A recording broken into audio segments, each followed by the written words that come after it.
La question qui se pose, c'est en fait qui va céder le premier, les manifestants ou le pouvoir? Les manifestants sont confortés par leur propre mobilisation et très certainement, ils vont de nouveau manifester très nombreux vendredi prochain.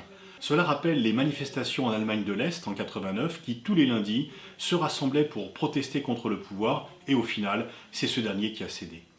Le pouvoir doit s'interroger. Qu'est-ce que l'on peut céder sans trop céder?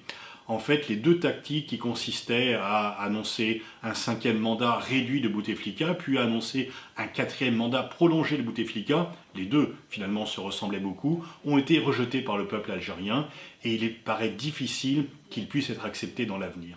Il doit y avoir d'intenses consultations au sein du pouvoir pour savoir quelle pourrait être la concession faite à la population qui lui permettrait de rester chez elle et d'arrêter les manifestations. Mais cette concession devra certainement être beaucoup plus grande que ce que le pouvoir est prêt à céder aujourd'hui. Et bien sûr, ce qu'il a cédé, pratiquement pas grand-chose, depuis le début des manifestations. Donc on peut s'attendre à une poursuite de la mobilisation parce qu'elle s'entretient par elle-même, parce que les Algériens sortent dans la rue, sont joyeux et constatent finalement que leur force est grande, que le pouvoir doit en tenir compte et qu'ils sont sous les yeux du monde entier qui regarde avec grand intérêt et avec aussi beaucoup d'admiration leur combat. On peut toujours craindre, bien sûr, que les choses ne dérapent et que, finalement, on l'a connu dans le passé en Algérie, qu'il y ait des affrontements entre les forces de l'ordre et la population civile, mais on peut aussi penser que le souvenir dramatique, brûlant des années de Brest, des années 90, devrait empêcher ce scénario catastrophe dans lequel il n'y aurait que des perdants. Si l'armée se retournait contre sa population, eh bien, cela aurait un coût non seulement bien sûr social, mais également économique. Et finalement, ceux qui, pour garder tout ce qu'ils ont en leur possession, voudraient tuer la contestation, finalement perdraient également la rente qu'ils peuvent utiliser aujourd'hui. Aucun scénario noir ne doit être totalement exclu, mais on peut penser qu'il y a plus de chances aujourd'hui que la sagesse l'emporte, parce qu'il y a un intérêt international très fort par rapport à ce qui se passe en Algérie, et que le pays aurait du mal à se sortir d'une nouvelle décennie d'affrontements sanglants.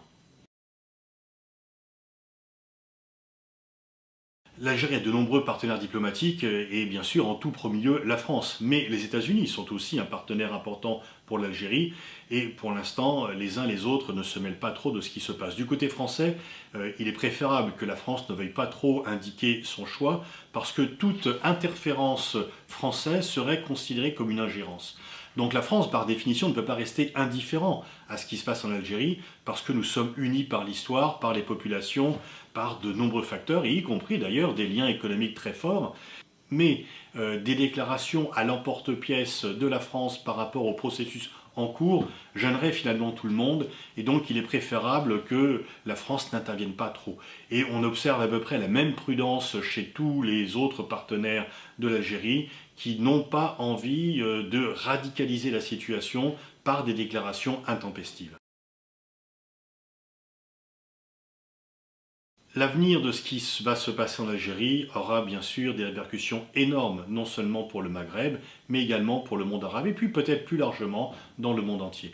On peut dire que deux régimes qui sont contestés aujourd'hui par leur population, l'Égypte et le Soudan, regardent avec attention et inquiétude les événements en Algérie.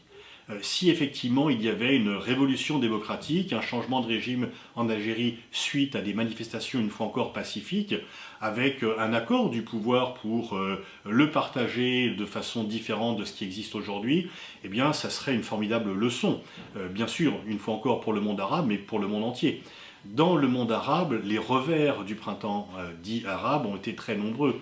Et mis à part en Tunisie, de nombreux soulèvements populaires ont été noyés dans le sang, réprimés de façon plus ou moins brutale. Le pire, bien sûr, étant ce qui se passe en Syrie. Mais on pourrait également parler du Bahreïn, on pourrait également parler d'autres pays. On voit bien que dans le monde arabe, dans trop de nombreux pays, c'est le chaos qui règne et non pas la stabilité démocratique.